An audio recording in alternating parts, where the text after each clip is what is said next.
Welcome.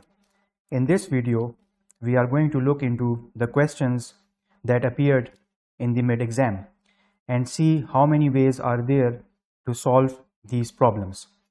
So in this exam, there were a total of 3 questions and most of the questions had single or dual parts to it. So let us start with the first question. So the first question basically tells us that we see basically an op-amp shown in the first figure, figure 1. This is an ideal op-amp configuration and we have been asked to find the unknown current IA. Now how can we go about solving this? So there are 2 ways to solve this problem or to find the solution. So let us start by solving this or find a solution. Let us go with the first method. And the first method is we are going to follow the lines of the traditional analysis where we are going to use the node voltage method or the KCL method to figure out the unknown voltages. So if you look at the figure, we see that there are 2 amplifiers placed next to each other. So let us call this portion as the first amplifier and the right hand side amplifier to be the second portion. And the unknown current is IA, which is flowing through the resistance of 1 kilo ohm. So we need to figure out what is IA. So we can solve this by considering these amplifiers to be 2 subsections. So we solve the first subsection, and the first thing to do when solving this operational amplifier is to know or to remember 2 conditions. The first condition is called the virtual short. In the virtual short, for an ideal case, we always assume that the voltages at the positive terminal equals to the voltages at the negative terminal. And the currents which are generated from these terminals are always equal to 0. So these 2 are the conditions that we utilized for ideal operational amplifiers. Now let us highlight where this Vp and Vn is going to appear. So let us look at the first amplifier. We see we have a negative terminal, so we call this as V of n. So this is the negative terminal. For the positive side, we say this is Vp. Let us say this as Vn1 and Vp1. Similarly, for the second amplifier, we can say this is Vn2 and this is Vp2. So we have defined the respective voltages, and this will help us to figure out their values when we apply the virtual short condition to it. So now let us figure out what other parameters are. So for the first amplifier, we know that +6 and -6 are the positive and negative biasing voltages. So we can highlight all 4 of these. This will be the negative VCC. And we know that the output of the first amplifier, let us call this V output of 1. And for the second amplifier, we call this as V output of 2. So these are the voltages that we have defined. So the first method, let us first find Vout1, which is for the first operational amplifier, which is appearing on the left side. So we need to find what is the output voltage Vout1. So in order to do this, let us apply the node voltage method and figure out where the essential node is going to appear for the left operational amplifier. So we have been already notified about this, but we can make sure that this point is the essential node because it is at least connecting 3 circuit elements, which is 10 kilo ohm, the 47 kilo ohm, then we have the operational amplifier itself, and then voltage sources also alongside it. So we can say that in this circuit to our left, we have one essential node. Now in order to apply the node voltage method, we always know that we assume that the currents are generated from this essential node. So we say that one current might go in this way, the other is entering, and the other go in this way, and there is also a division over here. So the current gets distributed in this path as well. So now let us write the equation for this first node. Let us call this as node A. So this is node A. So we can say, since this is Vn1, so we can write Vn1 minus 1 volts divided by the 10 kilo ohm resistor, followed by Vn1 minus output voltage divided by the 47 kilo ohm, and then the other current which is entering into the amplifier, this portion is obviously going to be 0 because of this virtual short condition. So we can equate our equation equal to 0. So this is the equation that we got for the first amplifier. Now let us see what is going to be the value of Vn1. Again, the virtual short condition is going to assist us. We know that this is a 1 volt source which is basically entering the Vn terminal, but there is a resistor in between, which means if the current flows through this 10 kilo ohm resistor, the voltage is going to get dropped before it reaches point of Vn1. How about if we look at Vp? When we look at Vp, this point, there is no voltage source, which means that Vp equals to 0. So based on the voltage short condition, I can say that Vn1 equals to Vp1, and which is nothing as 0 volts. So I can immediately replace Vn1 with 0. Thus my equation becomes minus 1 volt, because Vn1 equals to 0, divided by 10 kilo ohm, plus again Vn1 equals to 0. I am left with minus Vout1 divided by 47 kilo ohm and equals to 0. Now let us do the shifting of the equations. This can go on the other side, so I can write V01 divided by 47 kilo ohm equals to minus 1 volt divided by 10 kilo ohm. I can multiply this side with 47 and this side with 47 to get rid of this structure. So finally the output voltage comes out to be minus 4.7 volts. This K cancels out with this K. So I'm left with the output voltage having a value of minus 4.7 kilo ohm. So this is the volts basically. So this is the voltage that we are getting over here. Now what about the second voltage? We can do the same procedure with the second amplifier. So now let us focus on the second amplifier. Again, we need to find the essential node, and we have this point which is, let's say, node B. So at node B, we are going to write the same equation for the KCL, which means we are going to assume the currents are being generated from this essential node based on the node voltage method. So for node B, we can write the equation as Vn2 minus Vout2 divided by 220 kilo ohm plus Vn2 minus, now the voltage here, you have to be very careful. We have a negative terminal that is having more polarity, so we are going to write minus 150 milliwatts divided by 33 kilo ohm, and this all equates to 0. So this is my second equation. If I simplify this equation, and again what is going to be Vn, so we are going to use the virtual short method, where again Vp is having a value of 0 volts. So Vn2 equals to Vp2, which is going to be 0 volts. So input the value over here. So my equation comes out to be Vn2 becomes equal to 0. So I'm just going to write it as it is, minus Vout2 divided by 220 kilo ohm plus 150 divided by 33 kilo ohm equals to 0. And once you solve this, moving it left and right, you get the value of 1 volts. So that is the output voltage appearing at the second amplifier, which is V02. Now in order to find the current, we again look at the current, and we know that the current is, so I can just take this portion and figure out what is going to be the current. So we need to find the current IA, which is between V02 minus V01 divided by the 1 kilo ohm resistor, simple using the Ohm's law. So it comes out to be 1 minus 4.7 divided by 1 kilo ohm, and the current is 5.7 milliamps. So this is the output current IA which was required in the question. So the current comes out to be 5.7 milliamps. Hence the unknown current is found. So this was one method or one way to solve this problem.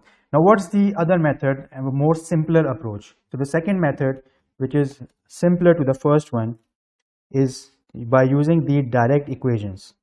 So the second method is using the direct equations. Which equations? So if we look at the amplifier circuit, we see that there is a negative feedback available. Where is the negative feedback? So this is the negative feedback. If you look at the first amplifier, we see that this is the output, and this resistor of 47 kilo ohm is fed back into the input, and it is being fed back into the negative terminal. Same goes for the second amplifier. If you look at the second amplifier's output, the resistor of 220 kilo ohm is fed back into the input pin. So this is the negative feedback. Why it's a negative feedback? Because the feedback is entering into the negative terminal of the amplifier. So if this such configuration is given, we normally say that these two configurations are inverting amplifiers. So this type of configuration is known as inverting amplifier for both the cases. For both the cases means for amplifier 1 and amplifier 2, both of these are inverting amplifiers. So we have a direct mathematical expression to figure out the unknown voltages for the inverting amplifier. So if I want to find the unknown voltages Vout1 for the inverting amplifier 1, I can directly write it's the ratio of the feedback resistance divided by the source resistance multiplied by the voltage source. Similarly, for the second amplifier, the equation will be the ratio of the feedback resistance by this source. So just input the values, you will get minus 47 kilo ohm divided by 10 kilo ohm and multiplied by the voltage source of 1 volt. Same goes for the second condition. It is going to be 220 kilo ohm, a negative, divided by 33 kilo ohm, and you multiply it with 150 millivolts, but this will be a negative voltage. And surprisingly, for both the scenarios, the output should be the same. So the output voltage for first condition should be minus 4.7 volts, which we saw with the first method, and for the second voltage, it should come out to be 1 volts, and again the final current is the difference of these two voltages, which is 1 minus 4.7 divided by 1 kilo ohm, and this is 5.7 milliamps. So this is how you solve with the direct method, and you can see this is quite straightforward, which is the second method based on the equations of the inverting amplifier. So if you know which amplifier configuration is given, you can immediately solve it. So now let us move to the second part of the question. So in this question, we have been asked to find, again we have been given an operational and ideal operational amplifier in the second figure, and this time we have been asked to find the voltages Vout1 and Vout2 of these amplifiers which are vertically stacked. So now how can we go about this? Again, there are two ways to find this. The first method is basically using the traditional Ohm's equation and the flow of currents. This is a longer method but quite tedious, and then there is another method where we can just apply the virtual short conditions. So let us begin with the virtual short conditions and see how can we find the solution to this. Let me write this as method 1. Again, I'm not fond of the second method, but there is different ways to solve a given circuit. Let us stick to this method. For the second method, I'll just show you or give you certain hints, and then you can solve it yourself. So if we analyze this circuit, what we need to do, again we need to remember for an ideal op amp, the virtual short condition upholds and the flow of currents also should be equal to 0. So these conditions help us in solving the ideal operational amplifier questions. So what information can we gather from here? So let us figure out where is Vp, Vn and the currents. So let's say for the first amplifier, we call this Vp1, the negative terminal as Vn1. For the second amplifier, we term this as Vp2 and the negative terminal as Vn2. So now we have defined the respective voltages at their respective terminals. What else we know? So based on the virtual short, we know that Vp1 is getting a voltage of 12 volts and the same voltage should appear at Vn1. So Vp1 should be equal to Vn1 and this is equal to 12 volts, which means that at this point 12 volts of voltage is appearing. Similarly, for the second scenario, Vp2 equals to Vn2 and this is equal to 8 volts. So this point over here is having a potential of 8 volts. This is good. Now we have figured out where the voltages are. So what can we do? Again, apply the node voltage method and see the direction of currents moving from one point to the other point. So let us say I call this point as Vn1 and this point as Vn2. So at node Vn1, what is going to be our node voltage equation?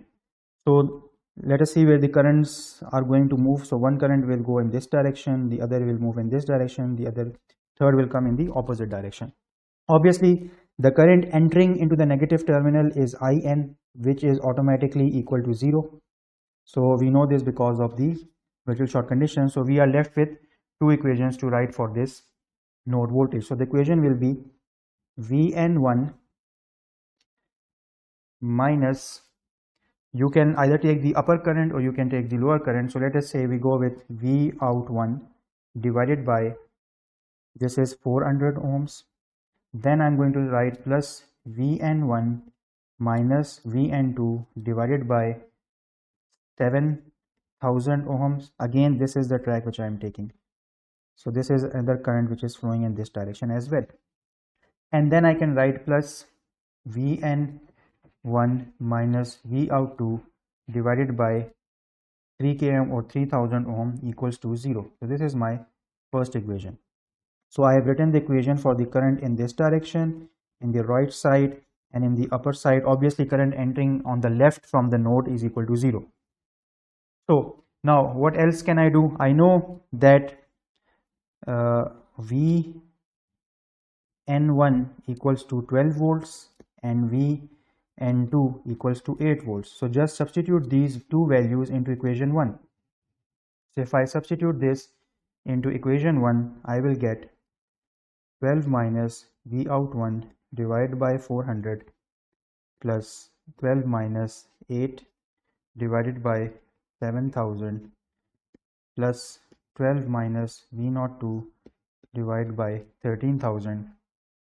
And if I further simplify it by solving this middle equation for the value, so I can get V01 divided by 400 plus 4 divided by 7000 plus 12 minus divided by 3000, and let me call this as equation 2. So now I have basically simplified the equation. Now let us come to the second node and write the equation for Vn2, which is this point. So equation at node 2. So I can write the equation as Vn2. Again, we need to know the currents which are originated from this point. Again, 4 originations are happening based on the path or the branches. So Vn2 minus Vout2 divided by 300 plus Vn2 divided by 2000 ohm plus Vn2 minus Vn1 divided by 7000, and let me call this equation 3. So again, substitute the values of Vn1 and Vn2. So we know that Vn1 is 12 volts and Vn2 is equal to 8 volts. Substitute these two values in the above equation. So we get a more simplified form of 8 minus V02 divided by 300 plus 8 divided by 2000 plus 8 minus 12 divided by 7000. Again, we can further simplify it. This equals to 0. If we do the simplification, we get V02 divided by 300 equals to 8 divided by 300 plus 8 divided by 2000 minus 4 divided by 7000. And now in this equation, I know that V02, if I figure out what is V02, you do the simplification, it should come out to be 9.02 volts. So we have figured out the voltage appearing at the second amplifier. And now once we know this, we can put this in equation number 2 to get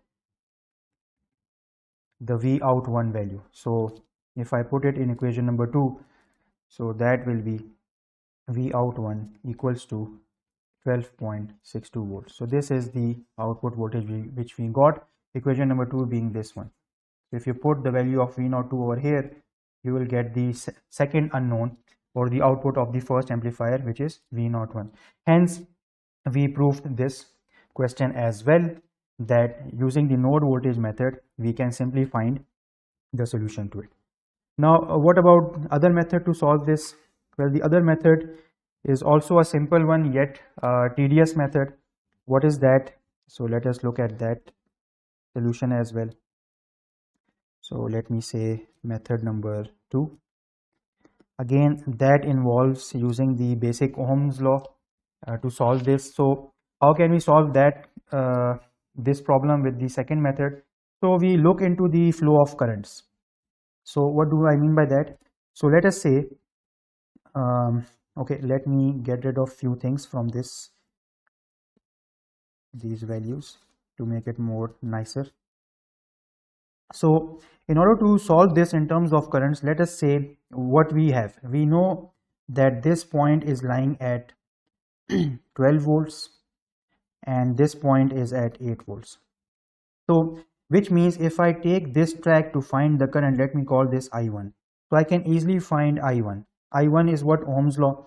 So you have 12 minus 8 divided by 7K and you get your first value, let's say 0.57 milliamps. So you know the current I1 which is flowing between these two voltages or voltage amplifiers. Okay, so you have this value. What about another thing? So now if I know I1, what about this current? Let me call this I2. I know that the voltage appearing here is 8 volts.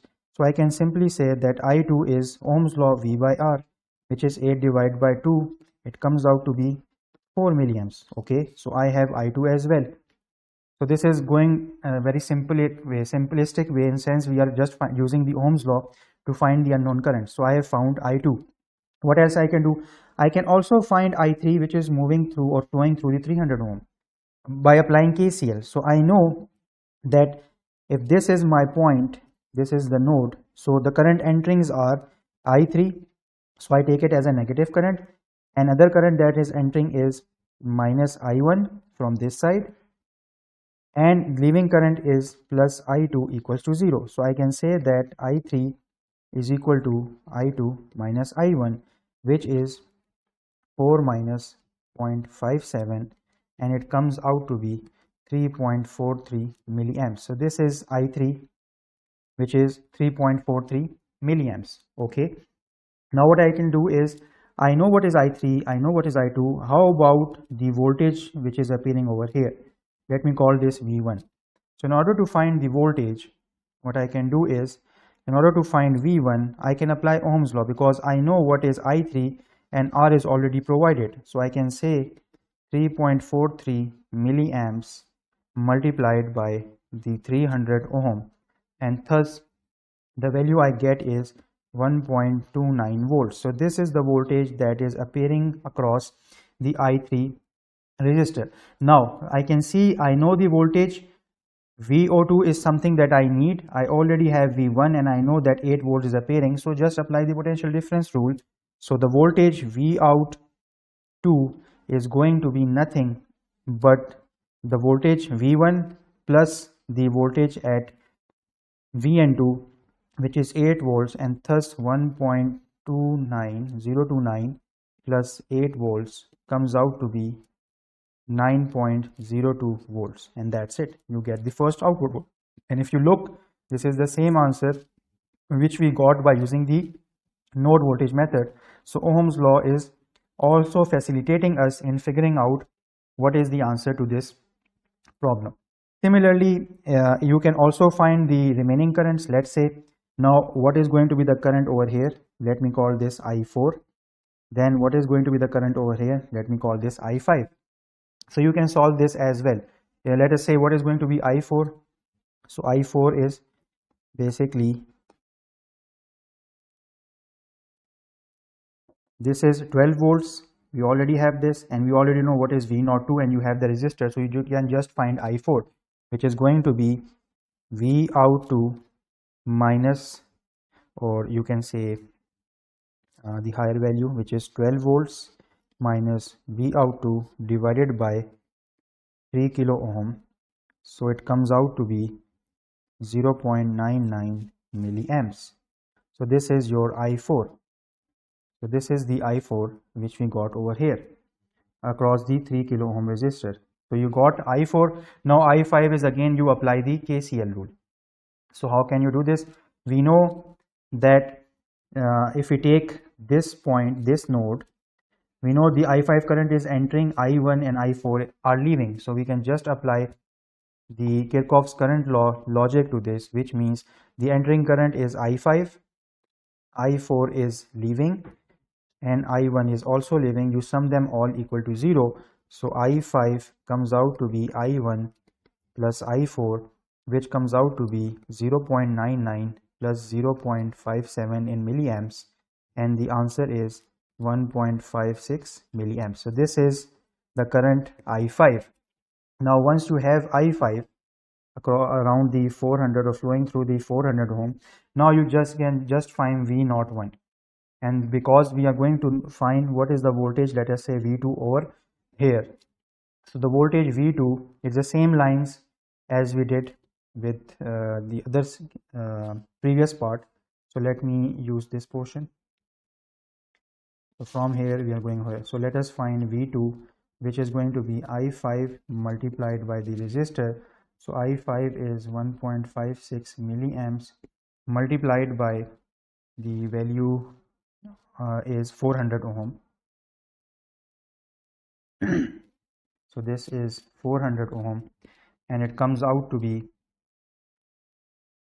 0.624 volts. Now what is going to be the output voltage, which is V out1 in this scenario? It is going to be the difference of potentials. So it is going to be 0.624 plus 12 volts, and the answer comes out to be 12.62 volts. This is the same voltage which we got with the previous method. So again, as I mentioned, there are different ways to solve these problems. The second one being the most logical, in the sense you have to be very careful when calculating voltages and currents, but again the method is there. The first method is more realistic approach when solving using the virtual short method, but again there is no harm unless until you are getting the solution and you understand the logic behind solving these circuits. Now let us come to the final question of this, or the second question, pardon, for this exam. Now in this question, and this is a very interesting and a more simplest one, we have been asked to find the Norton equivalent for this circuit shown in figure 3. And in the circuit you can see we have one independent voltage source of 3 volts, we have a voltage controlled voltage source of 2Vx, and then we have a current controlled current source which is 40 I volts, and we need to find what is the Norton equivalent for this problem. So let us solve this. This is in the at first glance it seems a bit daunting, but this is quite easy. So there are again different ways to solve this. You can apply the KVL in different segments, or you can apply the Thevenin equivalent, and then you can use the source transformation. So the idea is that we need to convert this figure 3 into a Norton equivalent, which means that our circuit should be simplified and it should have this configuration. So the Norton equivalent will be such that we will have an independent current source, let's call this I Norton, and then we have a resistor or Thevenin in parallel to this, and the terminals A and B will be there. So this complete circuit of figure 3 will be translated into the one that I have drawn over here. So we need to find the unknowns, which is I current and R.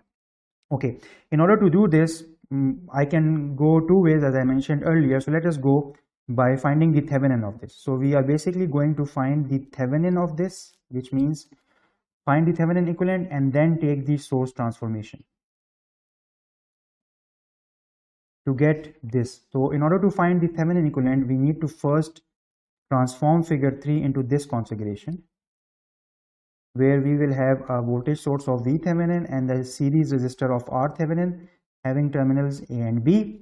Then once we do the source transformation, we should be able to get the configuration of the Norton shown over here.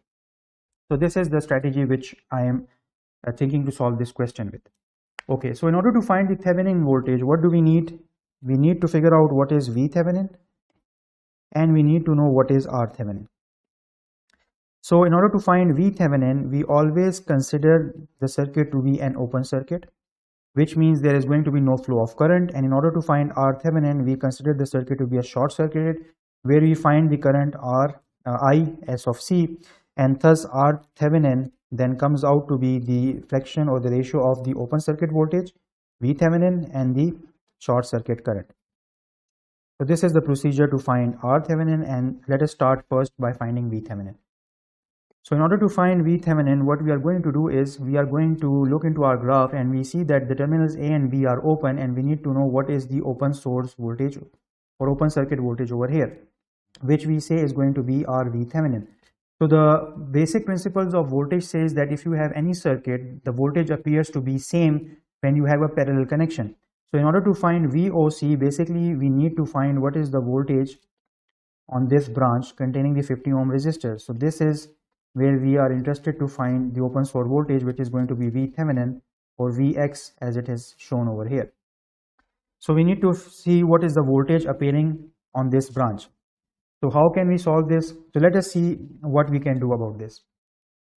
So if I look at or when we solve this circuit, we basically start from the terminal side and look into the circuit from the right side.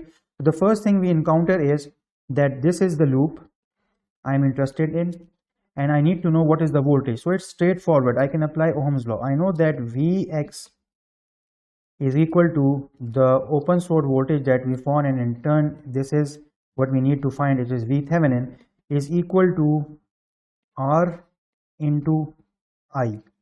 So I know that the resistance is 50 ohm and the current is a current control source, which is the value of 40 I naught.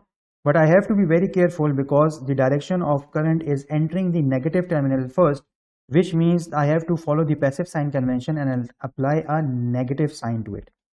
So the answer comes out to be that Vx is now a value of 2000 I naught. Let me call this equation 1. So I have figured out using the Ohm's law what is the voltage, but still I haven't figured out the exact value because my equation is relying on I naught, which is the current. Now what is I naught? If I look again into my figure, I naught is available on the left hand side of the circuit, which means that I naught based on Ohm's law is the ratio of the voltage difference 3 volts minus 2 Vx divided by 1 kilo ohm. I know what is Vx from equation 1, so I can write it over here as 3 volts minus 2, this is minus 2000 I naught divided by 1 kilo ohm. And if I do simplification of this, this will become 3 minus plus 4000 I naught, and this becomes 1000 I naught. So now it's just a matter of applying basic mathematics or algebra to find I naught. So I naught comes out to be minus 1 milliamps. So I have figured out the unknown current I naught. Now let us put this back in equation 1 to get the value of VThevenin, which we are calling as Vx, and this comes out to be minus 2000 I naught is minus 1 milliamps, and hence we get the value of 2 volts. So this is the Thevenin voltage that we required, and this is 2 volts. Okay, so now once we have this, we can say that our VThevenin is nothing but just the value of 2 volts. So our circuit is now partially complete. The next thing we need to find is RThevenin. So this is what we need to find. In order to find RThevenin, we have already figured out VThevenin, which is 2 volts. So we need to know what is the current I short circuit. So in order to find this RThevenin, what we do is we again look back at the terminals, and this time we assume that the terminal A and B are short circuited, or there is a short circuit path where the current ISC or ICS is flowing. So when we have a short circuit, based on the basic electric principles, whenever there is a short circuit, so whenever we have a short circuit,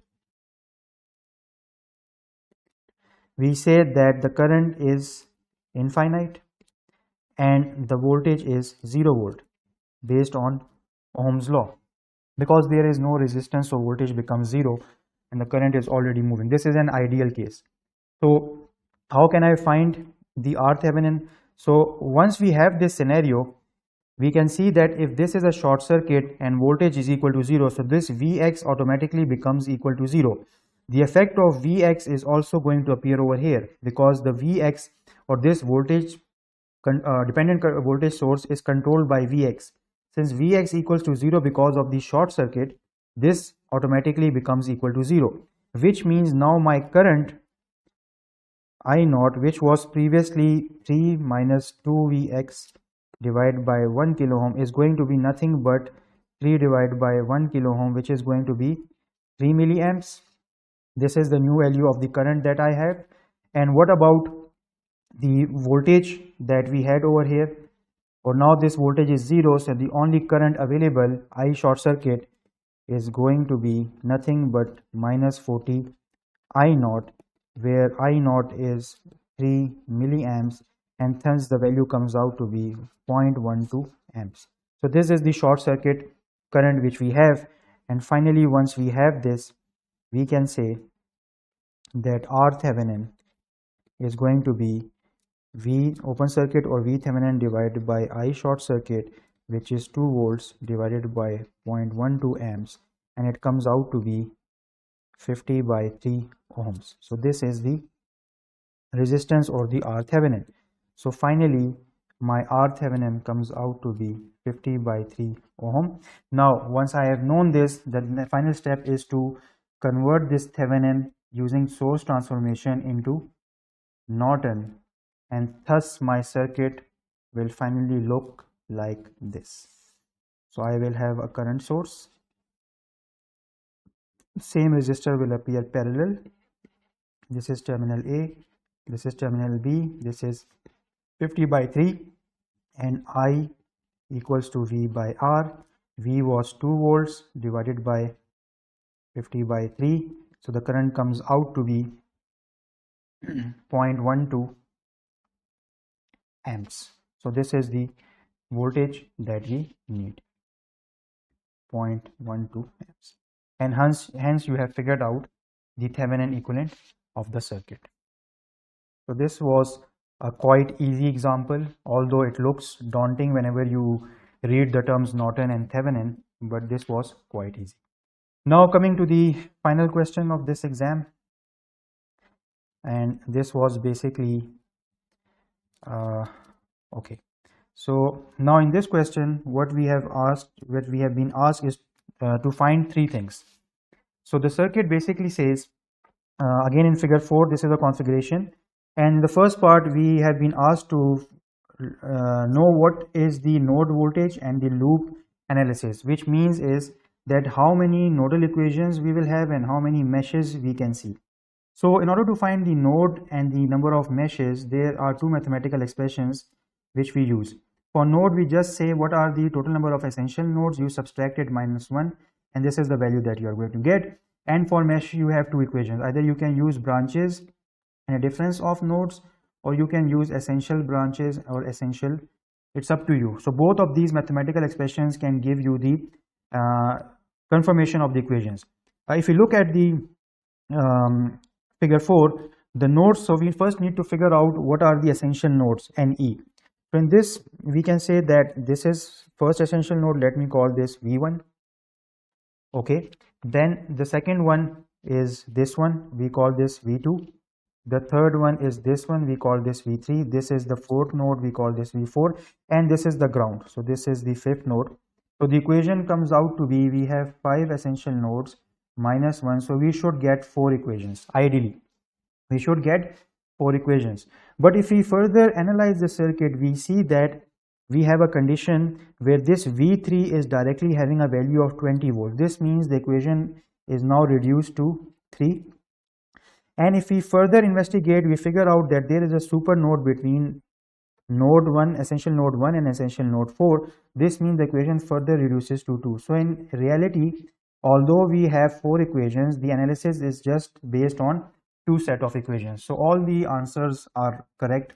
If you have written 3, 4, 2, they are fine. What about the mesh? So we can visually see that we will have 1, 2, 3, 4, 5 and 6 meshes. So we should get 6 meshes from both the equations. If we, let's say, put into the equation, we have, if I, let's say, use this equation. So how many branches are in the circuit? So branches are the points which correlates to the circuit elements involved in the circuit. So if we count the elements, we have 1, 2, 3, 4, 5, 6, 7, 8, 9, 10. So there are 10 branches and nodes are 5. So this comes out to be 6. And we have also verified visually that there is going to be 6 meshes. But if we further investigate, we see that we don't need 6 to be precise, because there are certain connections which are repeating itself. So we can see for the meshes, this the mesh that is going to appear is going to be just this one. The second mesh is this one. This is going to be a single mesh because this is a super mesh. A current source is between 2 meshes, and this is already having a value of 6 and 10 amps, so we don't need to calculate this when finding the mesh equation. So in total, we can work with 3 meshes equations. So if your answer is 6, it's also fine, and if you simplify it to 3, so this is also correct. So this is the solution to the first part of the problem. Now let us come back to the second part. Now the second part is a bit more mathematic dependent. So in the second part, we have been asked to find the equations for all the voltages or essential voltages at each node. So we have figured out that there are 5 essential nodes, and finally we'll just need 2 equations. Probably we'll get 3 as well, but if there is a super node, so what the equation is going to look like, so let us see. So let us write the equations and see what we can do. So for node 3, we don't need to write equation. So node V3 is directly having the value of 20 volts. So we are done with V3. What about node 2? So node 2 is this one, V2. So for node 2, I can just write V2 minus V1 divided by, again, this is a node voltage method. Just for your reminder, we write the equation based on the currents leaving the circuit. So there are 4 paths for this. So we are writing the equation as such. So V2 minus V1 divided by 8 plus V2 minus V4 divided by 2 plus V2 minus V3 divided by 10, and then there is a current of 2 Vx entering into the system. So this is the equation for node 2. What about node 1? So if you look at node 1 and you look at node 4, I don't need to write 2 separate equations because there is a dependent voltage source between 2 nodes, and whenever this situation appears, we say that this is a super node. So we just need to write one equation for these 2 nodes.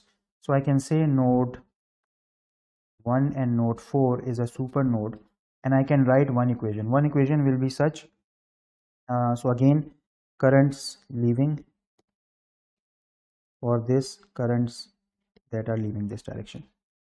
So the equation will be V1 by 4 plus V1 minus V2 by 8 plus V4 minus V2 by 2 plus V4 minus V3 by 5, and the current is entering, so minus 10 amps equal to 0. Let us number these. So let us say this is my equation 1, this is my equation 2. What else can I do with this? Super node. Okay, let us write the equation for super node because this is now a dependent node. So for super node, I can write it is V1 minus V4 equals to 4Ix. Let us call this as equation number 3. Okay, and what else I can do? What is Ix? Ix is again dependent between V2 and 3, so I can say Ix is equal to V3 minus V2 by 10. Bear in mind that we already know what is V3. V3 is 20 volts. So if you want, you can input this as well. 20 minus V2 by 10. Okay, what else can we do? So let us try to simplify this because this is going to take a lot of time. Are we left with anything? Yes. What about Vx? Yes, we need to know what is Vx. So Vx is basically V4 minus V3. So these are the dependent or the constraints that we have simplified. And now let us see how can we solve this. I'll try to solve as much as I can. So let us start with, we take the value of Ix and put it over here. So let us start with equation number 3. So I'm going to use this portion. So put Ix in equation 3. So equation will come out to be, so the equation was V1 minus V4 is equal to 4Ix. I put the value of Ix from here to this equation, so it comes out to be V1 minus V4 is equal to 4Ix is, V3 is a value of 20 minus V2 divided by 10. So this comes out to be, or let us go like step by step so it is more refined. Let us put it like this. So this comes out to be 8 minus 0.4 V2, and I can just write it in terms of V1. So it is going to be 8 minus 0.4 V2 plus V4. Let me call this equation number 4. Okay, so now we are going to split it into two sections so that we can solve it as simply as possible. Okay, so once I have V1, what else can I do? Let us, now we have V1, put this in equation 1 for node 1. So what was node 1? So node 1, let us start simplifying node 1. So node 1 was V1 by 4 plus V1 minus V2 by 8 plus V4 minus 20 divided by 5 plus V4 minus V2 by 2 minus 10 equals to 0.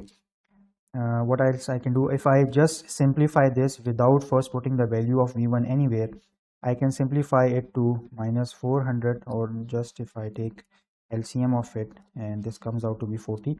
Now minus 400 plus 10V1 plus 5V1 minus 5V2 plus 8V4 minus 160 plus 240 plus 20V4 minus 20V2 and divide by 40, and this comes out to be, this equation equals to 0. Okay, now this equals to 15V1 minus 25V2 plus 28V4 equals to 560. Let me call this equation number 5. Now after this, now let us put equation number 4 into equation number 5. Now it's easy to solve this. So you should do the input, and the simplified value comes out to be minus 31 V2 plus 43 V4 equals to 440. Let us call this equation number 6. Okay, now once we are over here, let us go to node 2 equation. So node number 2 is basically this equation. So let me write it down again. So this comes out to be V2 minus V1 divided by 8. Or let me change the color for this so you don't get mixed up with this. So node 2 comes out to be V2 minus V1 divided by 8 plus V2 minus 20 divided by 10 plus V2 minus V4 by 2 equals to 2Vx. We know what is Vx. We already have Vx. So I can replace Vx with this value, which is basically V4 minus V3. We know what is V3. V3 is 20 volts. So I can add it over here. So this comes out to be, you can replace Vx with V4 minus 20 volts. So this is what you can do. So the simplified equation comes out to be minus 5V1 plus 29 V2 minus 100 V4 equals to minus 1520. Let us call this equation number 7. Okay, now what else we can do? We can use the value of V1. Again, we can use equation 4 and put it in equation number 7. So equation 4 was basically this one, the value of V1. So this comes out to be 31 V2 equals to minus 1480 plus 105 V4. Let us call this equation number 8. And then we can put this equation number 8 in equation number 6 to get V2. So put this equation number 8 into equation number 6. So we should get the value of, now I'm just going to write the values. You can do the algebraic equations. So when you put the equation number 8 in equation number 6, you will get the value of V4. So V4 comes out to be 1040 divided by 62, and it is 16.7 volts. So this is V4, the first unknown. And then from equation number 8, we can find V2, because you can put V4 over there. So from equation number 8, we can get V2 equals to 9 volt. And finally, from equation number 4, when you have V2 and V4, you will get V1 equals to 21.1 volts. So these are the 3 unknown volts or voltages that we have figured out. So let me write it in a more easy way. So V1, V2, V3 comes out to be 21.1, 9 and 16.7, all in volts. So this is the unknown voltages that we have. And finally, is there anything left? Yes. So we are done with the second part, and the third part says just find the power supplied by the independent voltage source, which means we need to know what is the power being generated by the 20 volt source. So the third part, let me use a different color. So the third part is quite straightforward. We need to find what is the power. So power is equal to voltage into current. We know the voltage is 20 volts, but still the current we don't know.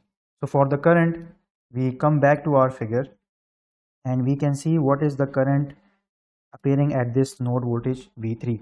So it is dependent upon V3 minus V2 divided by 10 plus V3 minus V4 divided by 5, and then the current. So we can apply KCL at this node and see all the currents that are associated with I of x, so that we can find the total power delivered by the system. So I can say 20 volts multiplied by V3 minus V2 by 10 plus V3 minus V4 by 5, and the current entering is minus 6. So the final power comes out to be minus 85 volts. So this is the power supplied by the independent voltage source of 20 volts. And that concludes all the questions that were given in the midterm exam.